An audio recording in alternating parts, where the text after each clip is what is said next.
Hey everybody, and welcome to the Patreon Podcast DVD Extra Podcast. And there's a lot to unwrap with this video. So the new album comes out January 30th, and anyone who's a patron will have their name printed on the physical copies of the album. So if you're listening to this, awesome, your name's going to be on it. Thanks for being a patron. And so there's just so much about this video to talk about. First off, the riff, the three main riffs or so I wrote 12 years ago. So these have been sitting around for a long time, and I just never found the right project to put them in. But then I started playing them on the 9-string, and then you could take a few parts and bring them an octave down on the low string, and it sounds really, really cool.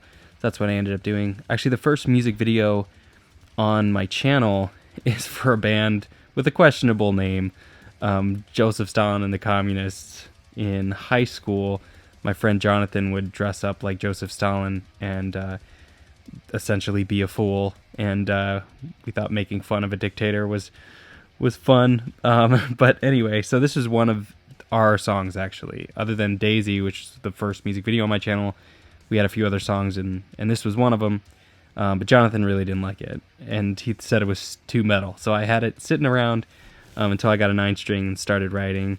And this is one of the first songs I wrote for this metal album. So that was also quite a while ago. And I'm just so excited for the album. I'm so excited for it to come out. I'm really proud of it. There's 11 songs on it, all extended range. Or almost all extended range. One is 6-string, but there's a theremin in it, so we'll count it. And I bought this gas mask at an Army surplus store. I had never been in one of those before. I bought it. I thought it looked cool. It's like $40. And then it was the cheapest one that they had that didn't look like garbage. And later I found out that the, what is it called?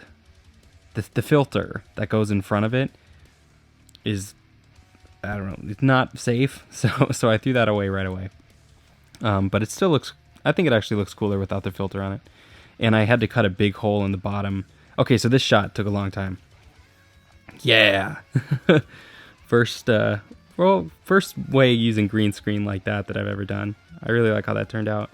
But I cut a big hole in the bottom of the gas mask because it's like impossible to breathe with otherwise. And I had it on really loosely. And so Pete recorded this solo like 2 years ago. In fact, I'm kind of excited for it to go up and for him to probably say, I don't remember doing this. Because it was quite a while ago that he did this.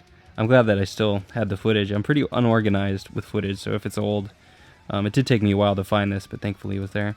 So with this shot, excuse me, there's a lot of effects going on there, but in the wide shots where there isn't anything coming through that frame, it's just the frame with nothing in it. And then the other ones, I cut out a piece of green felt, and put it in the frame, and then I used that as a green screen.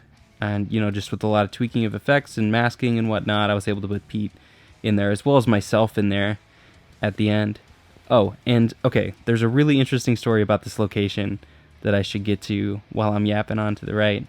So I thought this was kind of funny. Bzzzt. Yeah, a lot of, I've used that electric sound effect a whole lot, too. I also got some extra audio of me breathing, because I thought that'd be a funny thing to add for the gas mask, make it a bit more real. So anyway, with this location, I knew I wanted to shoot this day, and my friend Jeff, we had already planned we were going to shoot this day. He was free that day, I was free, and we were just scrambling for a location. I had a gas mask, and that was it.